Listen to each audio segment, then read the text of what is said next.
ಬಂಧುಗಳೇ, ದಾರಿದೀಪ ನ್ಯೂಸ್ ಚಾನೆಲಿಗೆ ತಮ್ಮೆಲ್ಲರಿಗೂ ಸ್ವಾಗತ.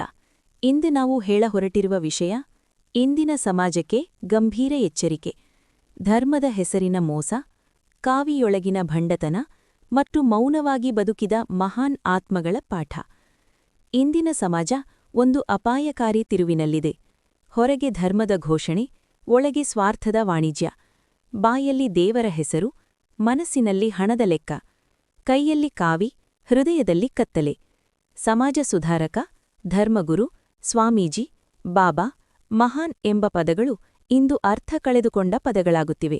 ಯಾಕೆಂದ್ರೆ ಈ ಪದಗಳನ್ನು ಧರಿಸಿ ನಿಂತಿರುವವರಲ್ಲಿ ಶರಣರ ಹೆಸರನ ಬಸವ ಸಂಸ್ಕೃತಿ, ಕಪಟಿ ಕಾವಿಧಾರಿಗಳು ಇವರು. ಬಹುಪಾಲು ಜನರು ಸಮಾಜ ಸುಧಾರಕರಲ್ಲ, ಅವರು ಸಮಾಜವನ್ನು ನಿಧಾನವಾಗಿ ವಿಷಕಾರಿಸುತ್ತಿರುವವರು. 1. ಸುಳ್ಳು ಪ್ರವಚನ, ಸತ್ಯದ ಕೊಲೆ. ಇಂದಿನ ಧರ್ಮ ವೇದಿಕೆಗಳಲ್ಲಿ ಸತ್ಯ ಮಾತನಾಡುವುದಿಲ್ಲ, ಅಲ್ಲಿ ಭಾವನೆ ಮಾರಾಟವಾಗುತ್ತದೆ. ಜನರ ಭಯವನ್ನು, ಅಜ್ಞಾನವನ್ನು, ನೋವನ್ನು ಪ್ರಚಾರಕ್ಕೆ ಬಳಸಿಕೊಳ್ಳಲಾಗುತ್ತದೆ.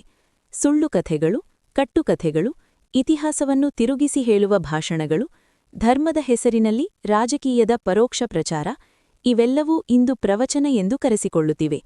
ಸತ್ಯ ಕಠಿಣವಾಗಿರುತ್ತದೆ, ಆದರೆ ಸುಳ್ಳು ಸಿಹಿಯಾಗಿರುತ್ತದೆ. ಜನರು ಸಿಹಿಯನ್ನು ಆರಿಸಿಕೊಂಡಿದ್ದಾರೆ, ಅದಕ್ಕಾಗಿ ಸುಳ್ಳು ಪ್ರವಚನಕಾರರು ಹೆಚ್ಚಾಗಿದ್ದಾರೆ. 2. ಆಡಂಬರದ ಭಾಷಣ, ಆತ್ಮಶೂನ್ಯತೆ. ಭಾಷಣಗಳು ಗರ್ಜಿಸುತ್ತಿವೆ, ಮೈಕುಗಳು ಕಿರುಚುತ್ತಿವೆ, ವೇದಿಕೆಗಳು ದೊಡ್ಡದಾಗುತ್ತಿವೆ, ಆದರೆ ಆತ್ಮಗಳು ಚಿಕ್ಕದಾಗುತ್ತಿವೆ. ನಿಜವಾದ ಧರ್ಮ ಗದ್ದಲ ಮಾಡುವುದಿಲ್ಲ, ಅದು ಮೌನದಲ್ಲಿ ಕಾರ್ಯನಿರ್ವಹಿಸುತ್ತದೆ. ಆದರೆ ಇಂದು ಧರ್ಮವೆಂದರೆ ಲೈಟು, ಕ್ಯಾಮೆರಾ, ಲೈವ್ ಸ್ಟ್ರೀಮ್. ಯಾವ ಧರ್ಮಗುರು ದಿನವೂ ಟಿವಿಯಲ್ಲಿ ಕಾಣಿಸುತ್ತಾನೋ, ಯಾವ ಸ್ವಾಮೀಜಿ ಪ್ರತಿದಿನ ಸಾಮಾಜಿಕ ಜಾಲತಾಣದಲ್ಲಿ ಪ್ರಚಾರ ಮಾಡಿಕೊಳ್ಳುತ್ತಾನೋ, ಅವನು ಮೊದಲು ತನ್ನ ಆತ್ಮವನ್ನು ಪ್ರಶ್ನಿಸಿಕೊಳ್ಳಬೇಕು. 3. ಹಣದ ವ್ಯಾಮೋಹ, ಧರ್ಮದ ವ್ಯಾಪಾರ. ಇಂದು ಧರ್ಮ ಒಂದು ಉದ್ಯಮ. ಪ್ರವಚನ ಪ್ಯಾಕೇಜ್, ಪೂಜೆ ಪ್ಯಾಕೇಜ್, ಆಶೀರ್ವಾದ ಪ್ಯಾಕೇಜ್, ವಿಐಪಿ ದರ್ಶನ. ಹಣ ಕೊಟ್ಟರೆ ಹತ್ತಿರ, ಹಣವಿಲ್ಲದರೆ ದೂರ. ಈ ಧರ್ಮ ಯಾವುದು? ಈ ದೇವರು ಯಾರು? ನಿಜವಾದ ಧರ್ಮ ಹಣ ಕೇಳುವುದಿಲ್ಲ, ಸೇವೆ ಕೇಳುತ್ತದೆ.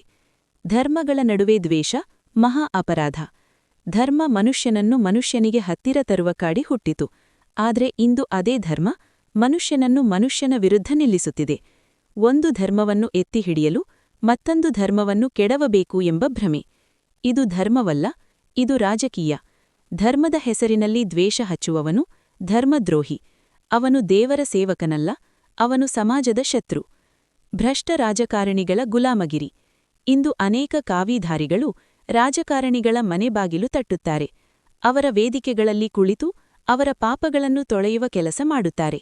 ಭ್ರಷ್ಟನ ಪಕ್ಕದಲ್ಲಿ ನಿಂತವನು ಪವಿತ್ರನಾಗಲು ಸಾಧ್ಯವೇ? ಧರ್ಮಗುರು ರಾಜಕಾರಣಿಗೆ ಬೆನ್ನು ತಟ್ಟಿದ ಕ್ಷಣ ಅವನು ತನ್ನ ಧರ್ಮವನ್ನು ಕಳೆದುಕೊಂಡವನು. ನಾನೇ ದೇವರು ಎಂಬ ಭ್ರಮೆ. ಮಾನವನ ರೂಪದಲ್ಲಿ ತಾವೇ ದೇವರುಗಳಂತೆ ಕರೆಸಿಕೊಳ್ಳುವವರು ಇಂದು ಹೆಚ್ಚಾಗಿದ್ದಾರೆ. ನಿಜವಾದ ದೈವತ್ವ ಸ್ವಯಂ ಘೋಷಣೆಯಿಂದ ಬರುವುದಿಲ್ಲ, ಅದು ತ್ಯಾಗದಿಂದ, ಸೇವೆಯಿಂದ, ಮೌನದಿಂದ ಬರುತ್ತದೆ. ನಾನೇ ದೇವರು ಎನ್ನುವವನು ಮೊದಲು ಮನುಷ್ಯನಾಗಲು ವಿಫಲನಾದವನು. ನಿಜವಾದ ಮಹಾನ್ ಆತ್ಮಗಳು ಮೌನದ ಮಹಿಮೆ. ಈ ಕತ್ತಲೆಯ ನಡುವೆ ನಮ್ಮ ಸಮಾಜಕ್ಕೆ ದೀಪವಾಗಿದ್ದವರು ಇದ್ದರು. ಬಾಲಸ, ಶ್ರೀ ಶಿವಕುಮಾರ ಸ್ವಾಮಿಗಳು ದಾಸೋಹ ಮೂರ್ತಿ. ತುಮಕೂರಿನ ಸಿದ್ಧಗಂಗಾ ಮಠ. ಅಲ್ಲಿ ದೇವರು ಕಲ್ಲಿನಲ್ಲಿರಲಿಲ್ಲ, ಅಲ್ಲಿ ದೇವರು ಅನ್ನದಲ್ಲಿದ್ದ. ಲಕ್ಷಾಂತರ ಮಕ್ಕಳಿಗೆ ವಿದ್ಯೆ, ಲಕ್ಷಾಂತರ ಹೊಟ್ಟೆಗಳಿಗೆ ಅನ್ನ. ಯಾವ ಪ್ರಚಾರವೂ ಇಲ್ಲ, ಯಾವ ಘೋಷಣೆಯೂ ಇಲ್ಲ. ಅವರು ಎಂದಿಗೂ ನಾನೇ ದೇವರು ಎಂದು ಹೇಳಲಿಲ್ಲ, ಆದರೆ ಸಮಾಜವೇ ಅವರನ್ನು ದೇವರಂತೆ ಕಂಡಿತು. ಸಿದ್ಧೇಶ್ವರ ಸ್ವಾಮಿಗಳು, ಜ್ಞಾನಯೋಗಿ. ವಿಜಯಪುರದ ಸಿದ್ಧೇಶ್ವರ ಸ್ವಾಮಿಗಳು ಜ್ಞಾನವನ್ನು ಶಬ್ದಗಳಲ್ಲ, ಜೀವನದಿಂದ ಬೋಧಿಸಿದರು. ಅವರ ಭಾಷಣಗಳಲ್ಲಿ ದ್ವೇಷವಿರಲಿಲ್ಲ, ಅಹಂಕಾರವಿರಲಿಲ್ಲ, ಪ್ರಚಾರವಿರಲಿಲ್ಲ. ಪುಟ್ಟರಾಜ ಗವಾಯಿಗಳು, ಗಾನಯೋಗಿ. ಗದಗದ ಪುಟ್ಟರಾಜ ಗವಾಯಿಗಳು ಸಂಗೀತವನ್ನು ಸಾಧನೆಗೆ ಬಳಸಿದರು, ಸಂಪಾದನೆಗಲ್ಲ. ಅವರು ಯಾವತ್ತೂ ಟಿವಿಯಲ್ಲಿ ಕಾಣಿಸಲಿಲ್ಲ, ಭವಿಷ್ಯ ಹೇಳಿಲ್ಲ, ಹಣಕ್ಕಾಗಿ ಹಾಡಿಲ್ಲ. ಇಂದಿನ ಕಾವಿಧಾರಿಗಳಿಗೆ ಕಠಿಣ ಪ್ರಶ್ನೆ. ಹೆಣ್ಣು ಹೊನ್ನು ಮಣ್ಣಿನ ವ್ಯಾಮೋಹದಲ್ಲಿ ಮುಳುಗಿ ಭಂಡತನವನ್ನೇ ಧರ್ಮವೆಂದು ಸಾರುವವರು, ಈ ಮಹಾನ್ ಆತ್ಮಗಳ ಹೆಸರನ್ನು ನಿಮ್ಮ ಬಾಯಲ್ಲಿ ಉಚ್ಚರಿಸುವ ಹಕ್ಕು ನಿಮಗಿಲ್ಲ. ಅವರ ಹೆಸರು ಬಳಸಿಕೊಂಡು ನೀವು ಮಾಡುವ ಪ್ರತಿಯೊಂದು ನಾಟಕ ಧರ್ಮದ್ರೋಹ. ಇನ್ನು ಮುಂದೆ ಜಾಗೃತರಾಗದಿದ್ದರೆ ನಾಳೆ ತಡವಾಗುತ್ತದೆ ಎಂದು ಹೇಳುತ್ತಾ, ಇನ್ನೂ ನಮ್ಮ ಚಾನಲಿಗೆ ಸಬ್ಸ್ಕ್ರೈಬ್ ಆಗಿಲ್ಲ ಅಂದ್ರೆ ಸಬ್ಸ್ಕ್ರೈಬ್ ಆಗಿ, ಬೆಲ್ ಬಟನ್ ಒತ್ತಿ. ನಿಮ್ಮ ಬಂಧು ಮಿತ್ರರಿಗೆ ಶೇರ್ ಮಾಡಿ ಬೆಂಬಲಿಸಿ. ಧನ್ಯವಾದಗಳು.